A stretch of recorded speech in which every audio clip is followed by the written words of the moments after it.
Hello friends, कसे आहात? आज आपण पनीर टिक्काची रेसिपी पाहणार आहोत. एकदम ओव्हन नसतानाही ही पनीर टिक्काची रेसिपी हॉटेलसारखी कशी तयार करायची याची मी तुम्हाला माहिती देणार आहे आणि ओव्हनमध्येही किती टेम्परेचरला तयार करायची हे सांगणार आहे. तर चला वेळ न घालवता आपण तयारी स्टार्ट करूयात. अगोदर आपण यासाठी लागणारं पनीर आणि भाज्या कापून घेणार आहे. तर हे सगळं आपण चौकोनी आकारामध्ये कापून घेणार आहे. पनीर टिक्का बनवताना महत्त्वाची टिप्स म्हणजे यासाठी लागणारं पनीर आपण मलाई पनीर वापरायचं नाही आहे. जे नॉर्मल रेग्युलर पनीर येतं तेच आपण वापरायचं आहे. याचे पण आपण एक जाडसर असे चौकोनी तुकडे करून घेणार आहोत. तर साईडचा जो भाग आहे तर तो जास्त असेल तर आपण कट करून घ्यायचा आहे आणि असे मोठे मोठे जाड तुकडे करून घ्यायचे आहेत.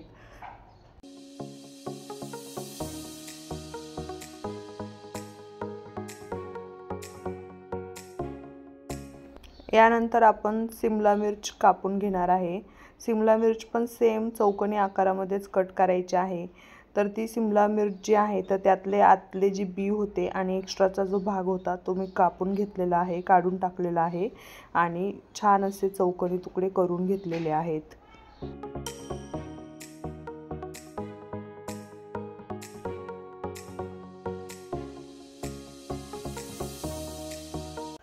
आता आपण टोमॅटोचे तुकडे करून घेणार आहे.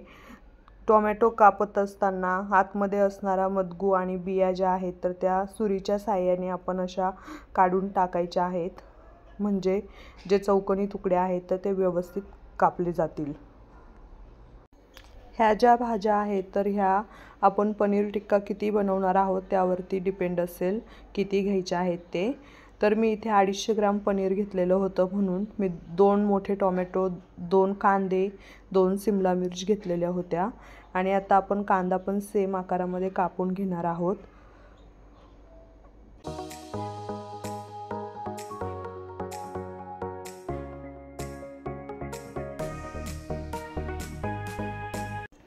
चला तर मग आपल्या भाज्या कापून झालेल्या आहेत. आता आपण पुढची स्टेप पाहूयात. आता आपल्याला लागणार आहे दही. हे दही जे आहे तर त्यामधलं पाणी आपल्याला पूर्णपणे निथळून घ्यायचं आहे. त्यासाठी असं कपड्यामध्ये ते अर्धा तास मी बांधून ठेवलेलं होतं, म्हणजे पूर्ण पाणी निथळून गेलेलं आहे. आता आपण हे दही एका प्लेटमध्ये घेऊयात. त्यानंतर मी यामध्ये टाकणार आहे अद्रक लसूण पेस्ट, चवीनुसार लाल तिखट, यानंतर यात जाईल धना पावडर, यानंतर टाकणार आहोत आपण गरम मसाला, चाट मसाला थोडाच वापरलेला आहे आणि जिरेपूड टाकलेली आहे मी. यानंतर आपण चवीनुसार मीठ वापरणार आहोत आणि कस्तुरी मेथी वापरलेली आहे. कस्तुरी मेथीने जो पनीर टिक्का आहे तर त्याला खूप छान अशी टेस्ट येते. आता मी यामध्ये भाजून घेतलेलं बेसन पीठ वापरत आहे. ह्या बेसन पीठाच्या ऐवजी आपण कॉर्नफ्लॉवर किंवा तांदळाचं पीठ पण वापरू शकता. बेसन पीठ मी इथे 2 चमचे बेसन पीठ घेतलेलं होतं. त्यानंतर मी वापरलेली आहे कोथिंबीर. हे सगळं आपण व्यवस्थित मिक्स करून घ्यायचं आहे. व्यवस्थित मिक्स झाल्यानंतर मी यामध्ये थोडंसं तेल पण वापरणार आहे. हे सगळं व्यवस्थित मिक्स झाल्यानंतर मी यामध्ये खायचा कलर वापरलेला आहे. कलर हा एकदम ऑप्शनल आहे, आपण हवं असेल तर वापरू शकता. आणि 1 चमचा तेल पण मी यामध्ये ॲड केलेलं होतं. हे मिश्रण जे आहे तर ते एकदम व्यवस्थित आपल्याला मिक्स करून घ्यायचं आहे आणि हे व्यवस्थित मिक्स झाल्यानंतर आपण यामध्ये ज्या भाज्या कापून ठेवलेल्या होत्या आणि पनीर कापून ठेवलेलं होतं तर ते टाकणार आहे. आता यामध्ये जाईल पनीर, जे आपण कापून ठेवलेलं होतं ते पनीर. त्यानंतर मी टाकणार आहे चौकोनी कापलेला कांदा. हे जे मिश्रण आहे ना तर ते एकदम छान असा वास येत आहे त्याचा. आणि त्यानंतर मी त्यामध्ये चौकोनी कापलेला टोमॅटो टाकते आणि हिरवी सिमला मिर्च टाकते. यामध्ये तुम्ही लाल सिमला मिर्च पण वापरू शकता, मी त्याऐवजी टोमॅटो वापरलेला आहे. भाज्या तुम्ही तुमच्या आवडीनुसार कमी जास्त वापरू शकता. आता आपल्याला हे हाताने व्यवस्थित मिक्स करून घ्यायचं आहे. पूर्ण मिक्स झाल्यानंतर आपण अर्धा तास असंच ठेवून देणार आहे, म्हणजे टेस्ट एकदम व्यवस्थित येईल. हे सगळं मिक्स झाल्यानंतर मी अर्धा तास ठेवून दिलेलं आहे। आणि आता आपण ज्या बार्बिक्यू स्टिक आहेत तर त्या एक अर्धा ते 1 तास मी पाण्यामध्ये भिजत ठेवलेल्या होत्या, कारण ह्या स्टिक ज्या असतात ना तर त्यामध्ये आपण त्याचा यूज केल्यानंतर त्या जळण्याची शक्यता असते, म्हणून भिजवून घ्यायच्या आहेत। तर आता आपण अर्ध्या तासानंतर हे सगळं मिश्रण घेतलेलं आहे आणि त्या स्टिकमध्ये आपण लावून घेणार आहे। तर अशा क्रमाने आपण लावून घ्यायचं आहे। अगोदर मी घेतलेली होती सिमला मिर्च, त्यानंतर मी घेतलेला आहे कांदा, त्यानंतर मी टोमॅटो वापरणार आहे आणि त्यानंतर पनीरचा तुकडा। असंच क्रमाने आपण हे सगळं लावून घ्यायचं आहे, जेवढं बसेल तेवढंच लावायचं आहे। सगळं लावून झाल्यानंतर मी तुम्हाला दाखवणार आहे की आपण कसं शेकवायचं आहे ते।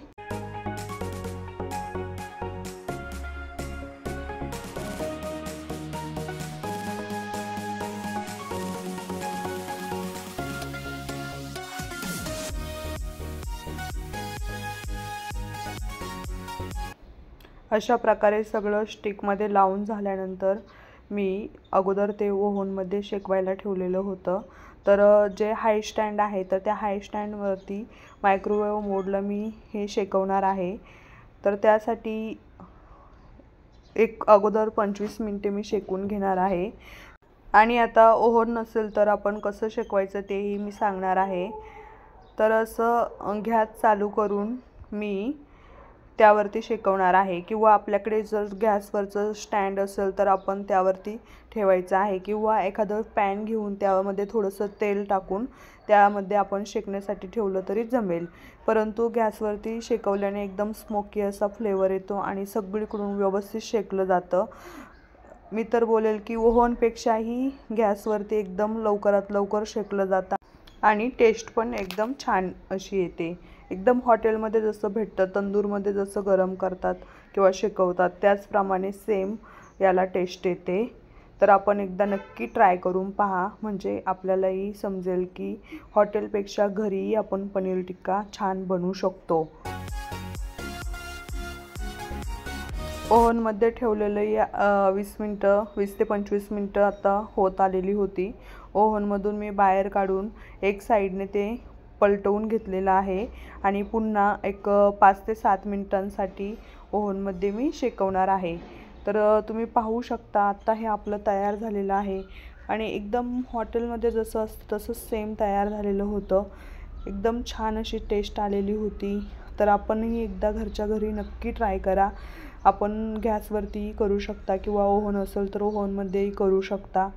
तुम्ही पाहू शकता एकदम सगळ्या बाजूने व्यवस्थित असं हे शेकलेलं आहे, त्यामुळे एकदम कुरकुरीत आणि कडक असं बनलेलं आहे, क्रिस्पी बनलेलं आहे ॲक्च्युली, आणि आतमधून पण एकदम छान असं शिजलेलं होतं।